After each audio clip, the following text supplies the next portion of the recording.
दोस्तों hi guys, শুভ বিকালবেলা।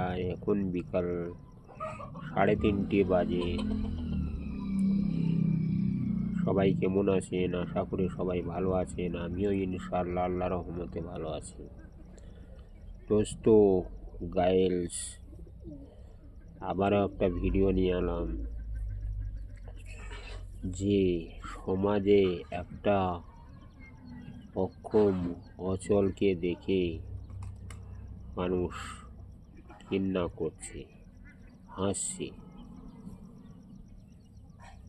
কেউ সারাদিন ধরে তার পানেই চেয়ে থাকছে, কেউ তাকে ঘৃণা করে তাড়িয়ে দিচ্ছে, কেউ আবার দেখে ভালোবাসছে। ছয়েকের একজন। দোস্ত, কথাটা সত্যি না মিথ্যা আমি সত্যি বলছি। তো যদি আমার ভিডিওটি ভালো লাগে, ভিডিওগুলি লাইক, শেয়ার, কমেন্ট, সাবস্ক্রাইব করতে ভুলবেন না প্লিজ, দয়া করে।